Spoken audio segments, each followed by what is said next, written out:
This time of year, in my area, apples seem unlimited. I've picked over 600 pounds just from the 3 trees in my yard, and most of the neighbors around here have no problem with you grabbing a couple of their apples as long as you have their permission. So inevitably, I start to think, what can I do with this free resource?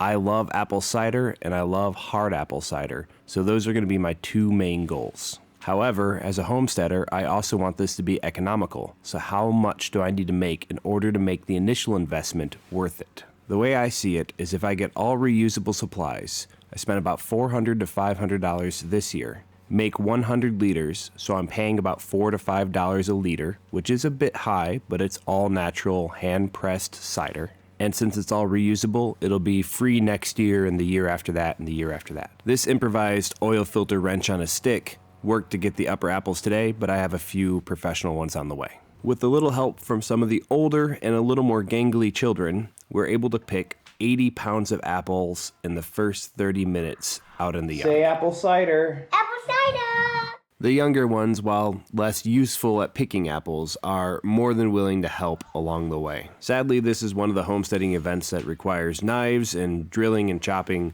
and grinding, so they don't get a chance to help as much as they would like. I tried hand cranking these at first, and then I realized that I could chuck the drill directly up to it. If I run it on the low setting, it does a really good job of grinding. However, if I run it on a high setting, it just throws all the apples out of the hopper. In a future video, I'm going to attach a low-speed mixing drill to this permanently, so we can just plug it in and let it chew away nice and slow and controlled without me having to hold the drill the whole time. This grinder was supposed to be able to chew up whole apples, but the ones we have are quite large, so we're chopping them up to give the grinder a cutting edge. This also gives us a chance to look at rotten spots or worms and pull those out before they make it into the cider. Another modification I want to make in the future is to have a apple slicer built in above the grinder, so you can just power them through with a wooden mallet. If you have no idea what I'm talking about, that's fine. It's something I just thought of, and I'll be building it in a future video. We'll find out if it works together. I don't know what it is, but watching these apples get ground up is kind of satisfying for me, so I'll sit here and run the grinder all day. I love it.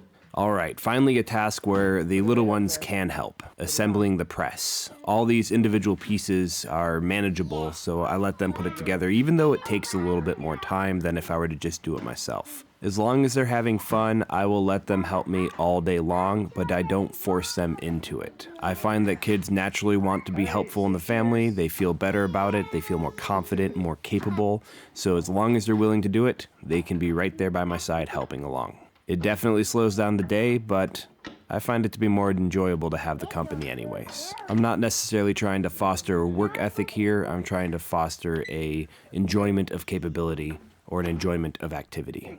I mean, they're kids, they do that naturally. This mesh bag here is critical so you don't have too many chunks in your cider when you're done. I do use a finer filter on the funnel in order to get any chunks out of it.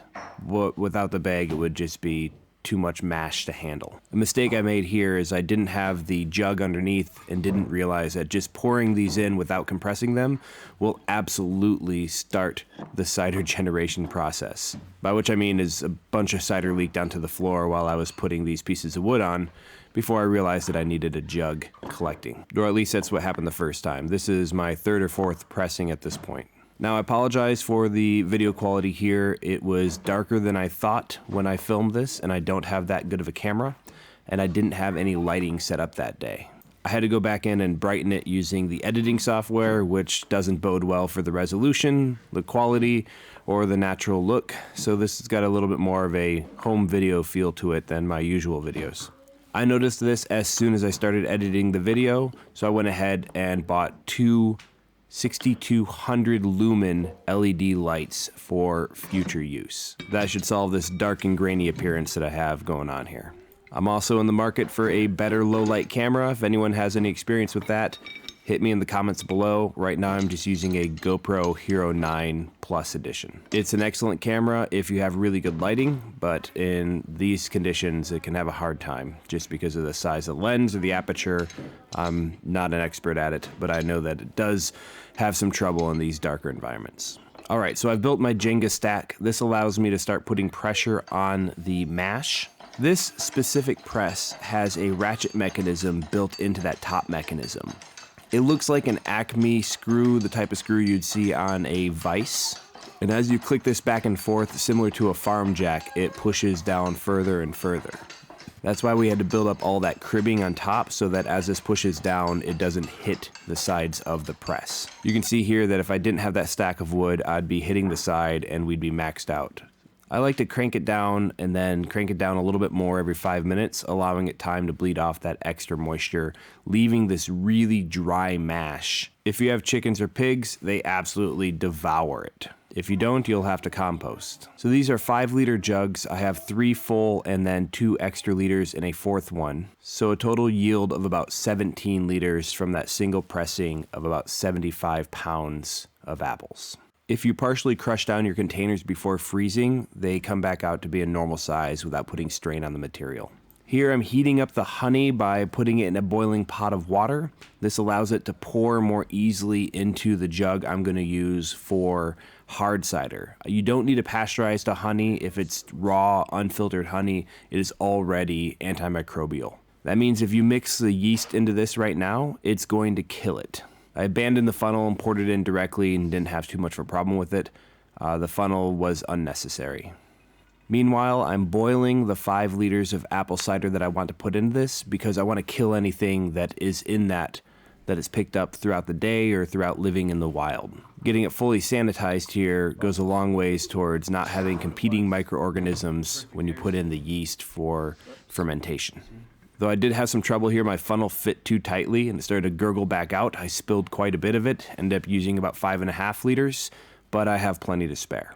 It would also help if I had a dedicated funnel and wasn't trying to reuse the modified funnel that we use on the press to fill the jugs. This is just a mixture of lack of foresight and laziness, but I have ordered new funnels so that I won't have this issue in the future when creating these batches of fermented cider. However, I should be calling it Cyser since we've mixed in 40 ounces of honey. Being honey-based, mead yeast works the best.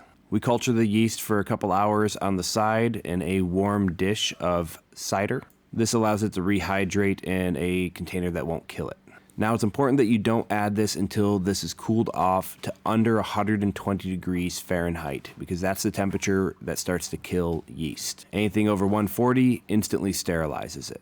You won't see much activity for the first 12 hours, but afterwards you're going to see a lot of air generation. This is CO2 that is off-gassing from the yeast. This bubbler will allow the CO2 gas to escape while also not letting oxygen into the environment. Our goal here is a yeast monocrop that will either kill itself because it eats all of the sugars or kill itself because it excretes too much alcohol and cannot live. This specific yeast can handle up to 14% alcohol and it has plenty of sugar, so it'll definitely create that 14% before it starves. All we have to do now is wait a couple of weeks and we'll do an update video when we rack it and taste test.